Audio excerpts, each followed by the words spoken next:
Include Now. Brought to you by Even Break. Hello and welcome to another episode of the Include Now podcast. In this episode, we're going to look at the topic of inclusive leadership. We hear the phrase inclusive leadership a lot in organizations, but do we actually understand what it really means and how it looks like? For me, inclusive leadership is not just a management style. It's more than that. It's about setting a culture, having a mindset, and building an environment where people can thrive. In this episode, I am absolutely delighted to invite our guest here today. She's someone that I met a couple of years ago, I think now, in Dubai. And I've been an absolute fan ever since. You only need to look at Clémence's LinkedIn page to see the wealth of experience and how her leadership has made a huge impact. So with no further ado, I'd like to welcome Clémence. Ask Clémence to introduce herself and talk a bit about your role now and how you got into this line of work. Thank you, Adam. I'm privileged to be here with you. I do remember our meeting in Dubai. It was a while ago, and delighted that we've got to this point together. Indeed. I am currently working for IMC Trading, which is a proprietary trading firm, as the head of the people function with them. I started actually as a psychologist. That was my original training as a clinical psychologist, working primarily with trauma. My journey to get to where I am now was really based on working initially one-on-one with people and then realizing that in an organization I could affect change which impacted more than one-on-one. And so that really is how I got into HR, I guess you would say, and the people function is using those observations and experiences with people one-on-one and in small groups, realizing that I could make a fundamental contribution at a strategic level that would then impact hundreds of people or thousands of people at a time rather than one-on-one. Yeah. Amazing. Thank you so much. And I feel when we met, it was clear for me and Megan too that if you just oozed leadership and inclusivity, and it's really clear how it really is all about the people, which I think is key when you're working in HR, but maybe that sometimes gets lost. Sometimes I think. So, as the viewers know, one of our first features in the podcast is 3 questions in 3 minutes, and that gives us the time to get to know you a little bit and to ease into our topic of the day. So I'm going to ask the first question, actually. That is, who is your leadership idol?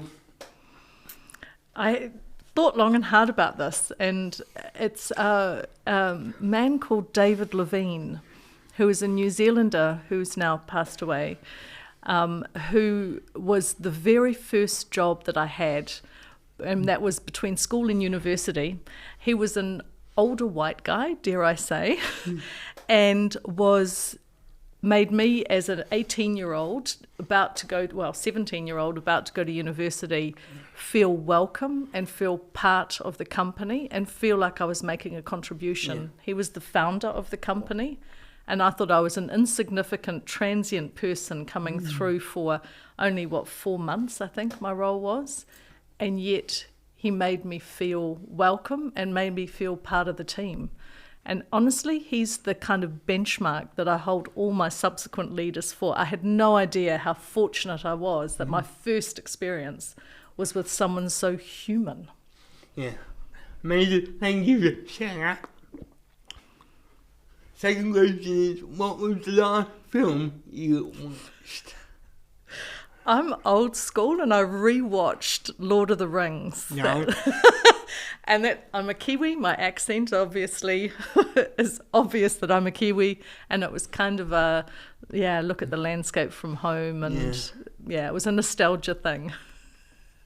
I think you can't go wrong with Lord of the Rings, and you certainly can't go wrong with New Zealand. I'm very jealous. I think definitely my favourite place, generally, I visited in the world. And as viewers know, the third question is a question that is left up by a previous guest. So you will get to pass on those difficult questions to our next guest.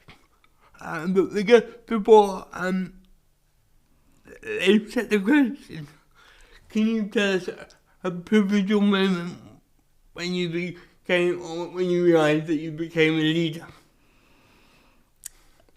I think when I had my first job post-university, I worked for an NGO as a child sexual abuse therapist.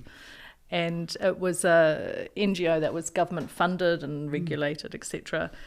And early on, when I joined there as a psychologist, I realised that the company or the organisation was full of people who were super passionate and super dedicated, and also weren't really focused on how the organisation was managed from a day-to-day perspective, where the funding came from, how we met the funding needs, how we actually sort of pulled together multidisciplinary teams to provide the best service for the women and children that we were servicing. And I stepped into that thinking, well, somebody's got to do it, and nobody was stepping up.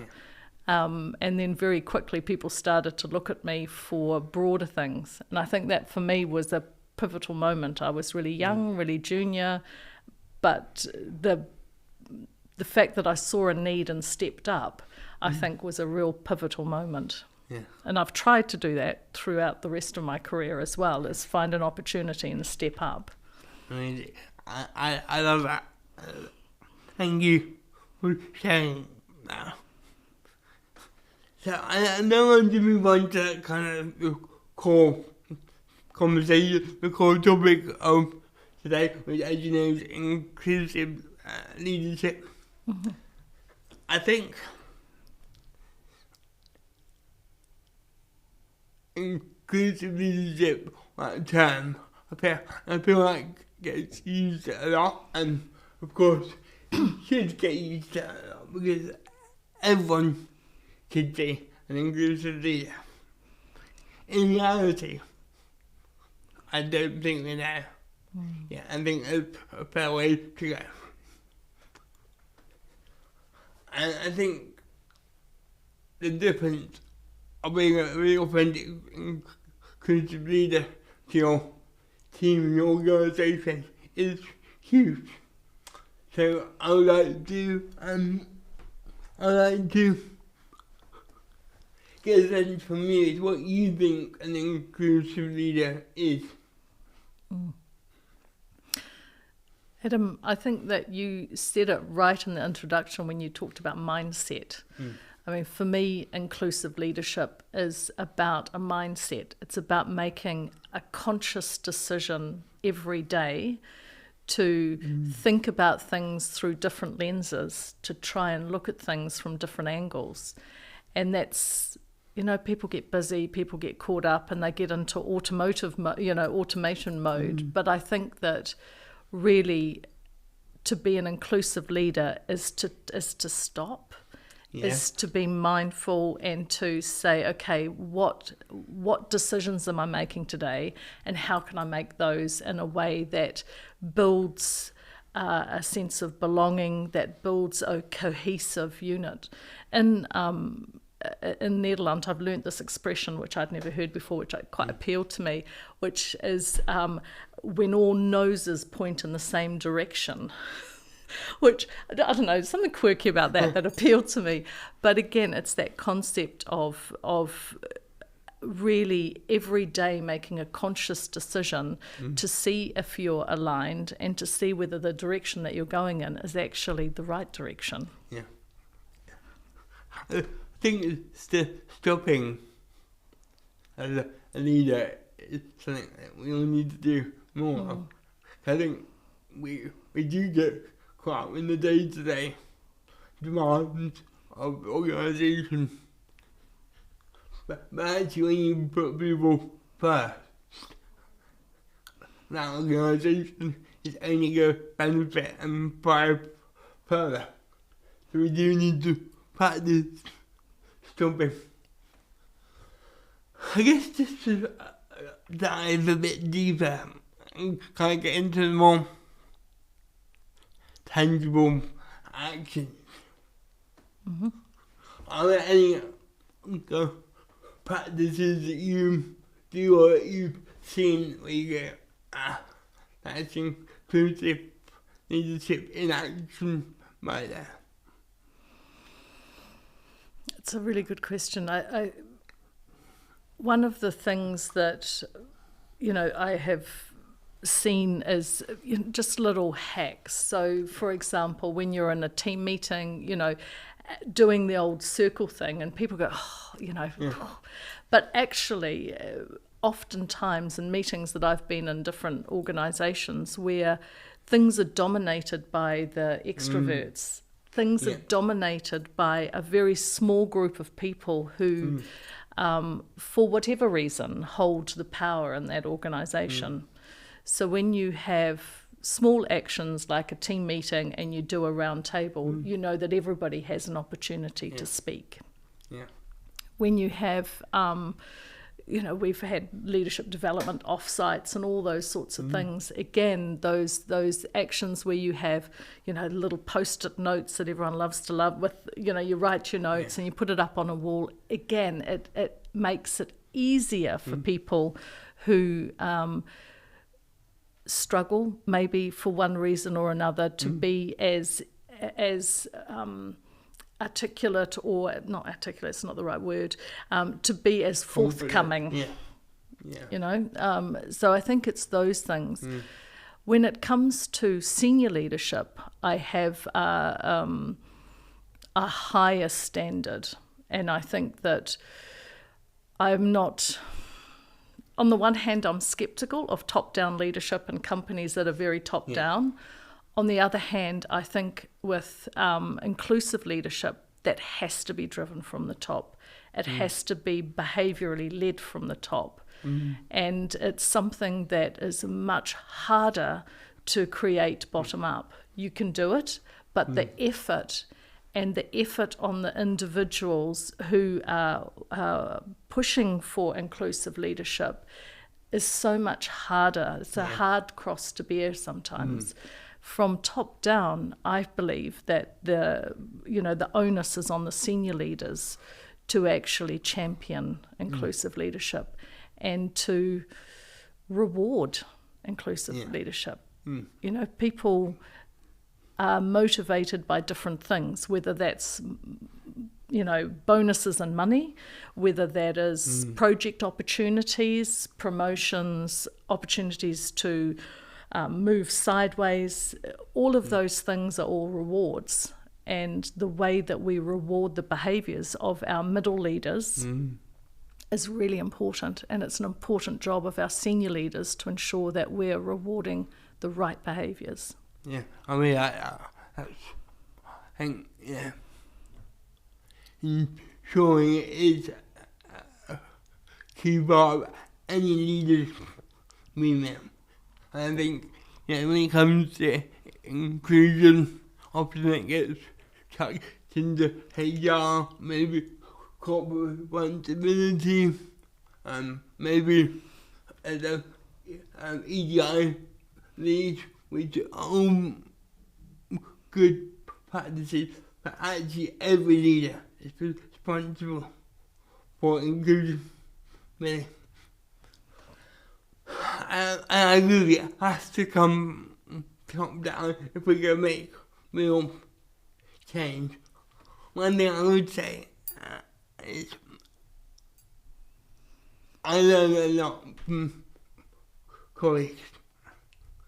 So I won't embarrass her, she's in the room, but I learn a lot about how to lead better from the team and the staff and the colleagues around me all the time. I think it's giving that space to, I think some of the colleagues that work with me will get sick of me saying it, but I make mistakes every day. I think if we can't create cultures where we're willing to be wrong, willing to learn, and wanting to do better, we're just not going to shift that dial enough. And it's difficult, right, with having a culture where mistakes are a learning opportunity. It comes back a little bit to the buzzword, right? It's something that we say, oh yes, you know. To actually do it takes a lot of vulnerability and trust, and it comes back to the psychological safety and all of those things in the workplace where if people don't feel safe, if they don't feel like someone has their back, then the ability to make mistakes and learn from them is really curtailed. Absolutely. I guess one thing I'm keen to get your insight on, because you have worked in some fantastic organisations, huge organisations, turning over billions. Do you think leaders in these businesses see disability, inclusion, or inclusion in general as a bit of a nice tick box, or do you think they see it as business imperative, which it really is, I think, in terms of business growth, in terms of innovation, in terms of being agile for the future? Do you think leaders have cottoned on to that? It's not just a tick box nice thing, it is business imperative. I don't think that is as recognised as it should be, really. And it's, I devil's advocate in me kind of says that if somebody, a company or a senior leader, implements EDI strategies because they're legally obliged to do so, because different countries have different legislations, or because there is stakeholder pressure, and for whatever reason, there's part of me that goes, I don't care why they've done it as long as they've done it, because if they start to look at EDI and they start to bring it on board, then they start to see the business results. So the sort of cynic in me goes, well, does it really matter why they do it as long as they do it? But then I also think of the leaders that I've worked with, and truly, and it comes back to being human and human understanding, is that the best leaders that I have worked with in the EDI space have been people who have a family member, with disability, or who have, somewhere in their network experienced the value that this person has brought, that has experienced the learning from having this person as a colleague or as a sister or a brother or whatever. And I think that those people are the people that really bring the first change in an organisation. Yeah, and I think in the work that Even Break do, I think we see that a lot in terms of connecting with people, and it's having an understanding, I think, and Even Break are built on lived experience. I think when you have that lived experience, whether it's direct or whether it's through a connection, I think that understanding and that education naturally comes. And I got like you're saying that you don't care whether it at the start it's tick box or authentic, because what I'm hearing is inclusion needs to win at the end of it, because it is clear that it is business imperative. It is clear that there's a huge business case to do it. It's just how quickly leaders are get caught on the fact that they need to catch up, really, and get with the program, I guess. Yeah, and look, the scariest organisations, and there's history that tells us this as well. Like, I mean, I had some years in defence, and Bay of Pigs, for example, is a classic example of what happens when you have a situation where there is enormous homogeny and everybody thinks the same, group think, and decisions are very, very poor. You look at the statistics around, women on boards. There's so much data out there to demonstrate that having a variety increases your productivity, it increases your ability to solve problems, it increases your financial performance as an organisation when you have diversity of thought, when you have diversity of employees. And actually, one of the things that deeply frustrates me, actually, is if you look over the last,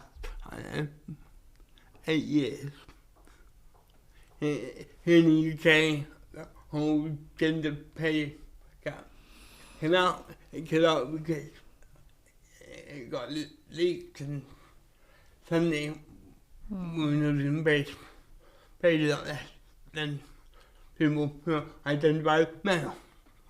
But actually, that wasn't a new thing. It's always been that way. You look at what happened in America and the horrific incident with George Floyd, and that got caught on social media, and suddenly we're doing more work around anti-racism.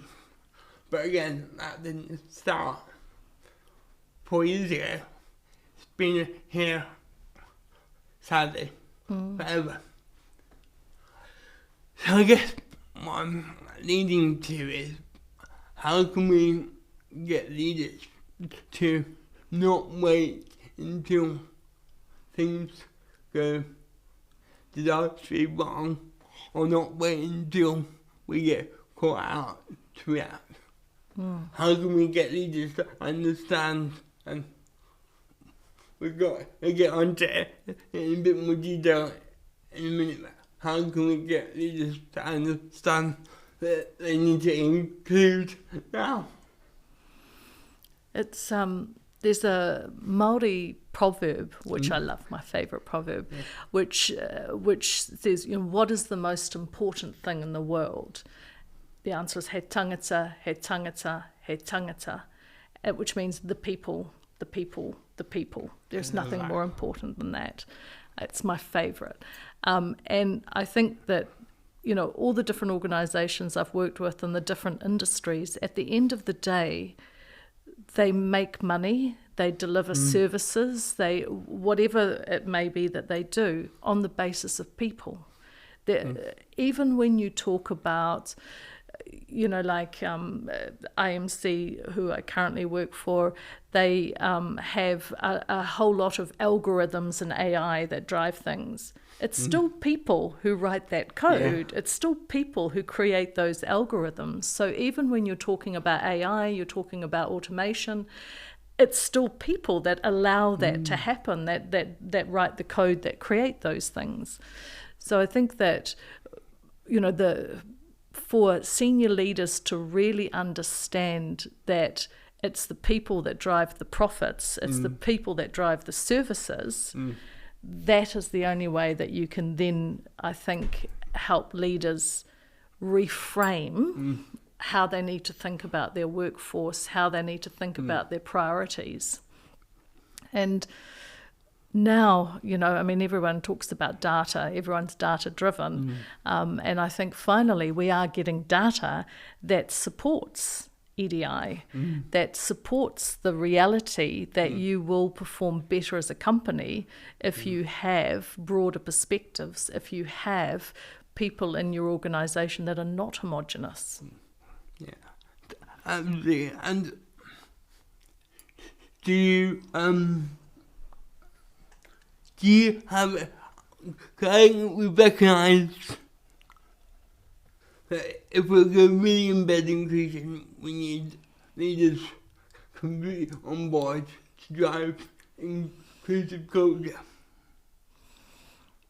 We recognise that, and that's the case.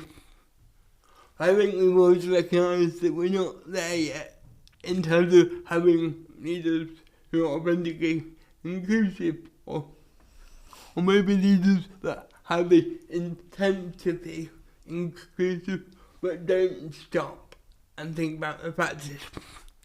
Do you have any advice to managers who are trying to drive authentic inclusive change but getting leadership buy-in and leadership investment? Have you got any advice on what they need to bring to leadership to get this moving? Yeah, I think what I would advise people, first of all, is to have conversation and dialogue.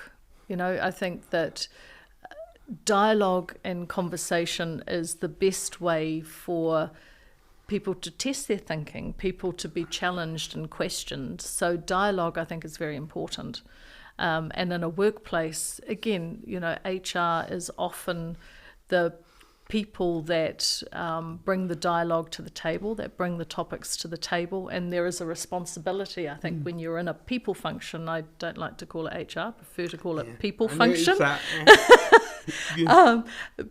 And again, I think that we all have a responsibility to the people in our organisation, and having dialogue about that is critical. Data is important. I think that when you are making a convincing argument as to why something needs to be considered, needs to be introduced, most senior leaders that I've worked with have really valued data. So, bring your favourite book, if there is one, bring podcasts, bring, the things to the table that are going to be useful to start the dialogue. And I'm also a great believer in, recording these things. So I've been in lots of organisations where we've had great dialogue and then nothing happens. Right? So it's that commitment from senior leaders to say, yes, we're going to start this dialogue and we're going to take 3 actions. I mean, pick a number, 3 was the first one that came to mind. But again, it's to say that we're going to have this dialogue. We don't know what's going to come out of this dialogue yet because we haven't started. But we commit to the fact that through this dialogue, we're going to identify 3 key things that we can implement now, or that we can implement this quarter. And people, I think, and there's this whole thing, backlash against EDI, which I've seen on some of the LinkedIn and some of the social medias. And again, I think that part of that is due to lack of action. So there's lots of talk and no action. And I think people have fatigue from that. So the need to commit to even if you don't know, and that's scary, if you don't know what you're committing to as a senior leader, but you're committing to something, there has to be that level of commitment to take action. I think that's really amazing about because I think sometimes, I think it's true with EDI in general, but I think sometimes when we're looking at disability inclusion, for some leaders, it can look quite daunting because where do I start? And I think there's a realization that we need to do more. We need to do a lot more. Where do we start? And I think I know that the training and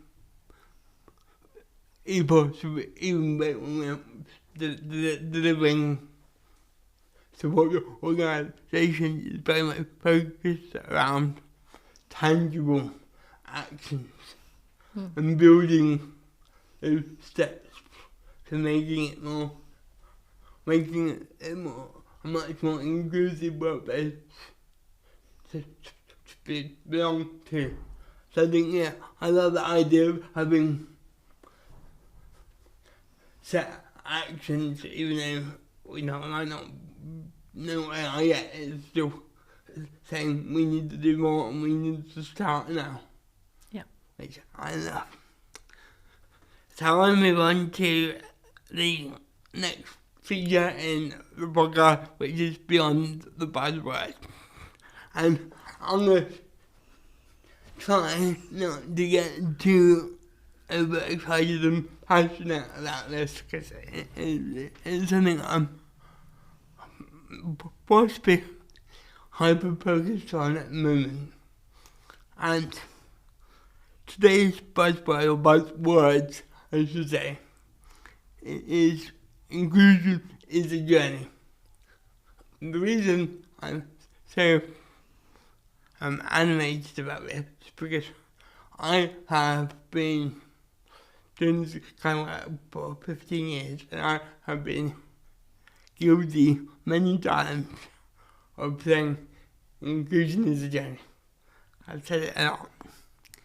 And I was watching an interview with John Amici, who is an organisation psychologist. And he says inclusion is not a journey. People's lives are expiring now. So people are living their lives now. And by saying inclusion is a journey, what we're kind of saying as leaders, I think, I'm happy to be wrong on this, but I think it's become a buzz phrase where what we're saying is we know we need to do more, but we do it tomorrow. We can wait till we do a bit now, we can do it next year, and the year after. Actually, that's not good enough. People are living now. So I would love to know your opinion on that. And is it an excuse or is it a way of mapping change? For me, I think it's a very easy cop-out phrase, but yeah. I would know what you think.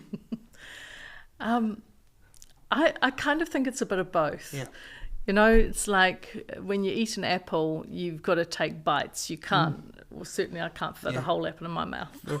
I can't. So in some ways, I do think it is a journey. But to your point, I also think that I've worked in companies where it has been an excuse and it has been a way to sort of say, yes, we're doing something, but it's going to take, 5 years. And again, I think the onus on all organisations is to look at what is their primary pain point. You know, I've worked in different organisations where different things have been pain points. Yeah. I've worked in different countries. So, you know, when you look at, I don't know, I lived and worked in India, and the caste system is a real barrier there, which doesn't exist in other countries, right? I've worked in organisations that have been only women. So I've worked in feminist collectives. That I wouldn't recommend that necessarily either. You know, I've worked in male-dominated industries, and industries where there has been no concept at all of EDI. And to come back to what we were talking about before, I think the journey starts at the top. I really, really do. I think that when the external supervisory board puts pressure on, when the C-suite starts to put pressure on, and there are real tangible things that you can do, you know. So if you have an organisation that has a very homogenous population, you can make it part of your recruitment to say, okay, so when we have a long list of candidates, we expect to see variety and diversity in the candidates. When we look at succession planning in a company, we expect to see a list of diverse talent. That doesn't, you know, one brings people in the door, the other promotes people once they're in. But again, if your organisation is not set up for it and it's not valued in the organisation, then it's very difficult for new people to bring in. Yeah. You know, you have a homogenous company, and then you bring somebody in who is diverse in whatever way. That's hard for that individual. So again, unless the senior leaders are rewarding the mid-managers, because most people don't see the C-suite, right? Most people don't interact with the C-suite on a daily basis. So then one of the core roles to really get this journey started and to really ground it is for the senior leaders to teach and educate the middle managers who are the point person for most employees. And again, if that's not effectively done, then it's very difficult. And that's when the journey becomes a we'll do it next year. Yeah. Yeah. I could definitely listen to you and talk to you all day. I think I'm inclusive on many things, but I've been listening to you on the topic of fascinating. Thank you. To wrap up the podcast, we have a recap called "Is Your Workplace Doing Enough?" And that is a question, but also at the time for you to share some of the best practices and good things that you're seeing happen in the workplace too. So, yeah, be good to hear your take. Having been with IMC for 2 months, it's early days. in terms of IMC, there is a real focus to our recruitment, and we're now setting up succession planning, which I hope that to introduce that through a broader lens. In a previous organisation I worked in, one of the things that we did, which was really simple in many ways, but one of the most effective things I think that I've ever done physically, was we set up in all of our offices quiet work. Yeah. So open plan. Oh, I'm not a lover of open plan personally. It's stimulus overload. And so in a previous organisation, we did 2 things. One was to set up this silent workplace. So it was every office had one area which was still open plan, but it had, like a dozen desks, say, no music, no speaking, just silent, and any employee can choose to go in there. And again, I think it was that any employee can choose to go in there, which made it really inclusive. Yeah. And it also, for me, individual, I mean, people are all individual, but also, and one individual is different on one day from the next or 1 week from the next, Indeed. right? So some days I need a quiet space where I just want to be on my own. Some days I'm okay to be in a more open, noisier place. We're all like that. Yeah. So if you have a space that anyone can access at any time, and it normalizes people's choice, and that people have a choice, and whether they utilize it or not is up to them. So for me, that was something that was physical, that we created these spaces, and really inclusive, and it was very well received by everybody. The other thing that we introduced was ear plugs. So nice, cool, sexy ones, not those ones that you sort of in airlines, but, nice. And again, for sensory overload, to sort of say, if I want to get, I was going to say a rude word then and I didn't. If I want to get shit done, then maybe I just want to block out. And, I've got hair that's special on a good day, but when I try and put headphones over my head, it gets really special. So to have little discreet, again, available for anybody that would like them, we get them. Whether you use them or not is your choice. And for me, your choice is probably the most important part of both of those initiatives. And that individuals then make a decision of what they need, and we give access to the things they need. Well, fantastic way to end the podcast. It is about giving people choice to turn up and thrive in the world, whatever day it is, in whichever way they can do it best, and that is in true inclusion. So thank you so much. I think we have many amazing guests on the podcast. I'm truly honoured that you have joined us today, and thank you for coming all the way from a different country to be here today. It really means a lot. So thank you. Thank you, Adam. So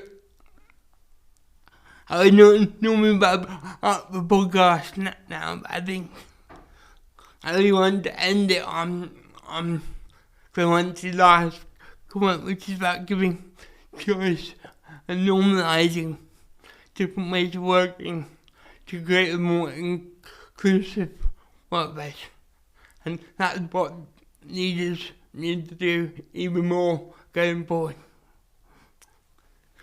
So if you've enjoyed the podcast, please like and share. If you want to learn more, please access the best practice pod for even break. Until next time, take care and include now.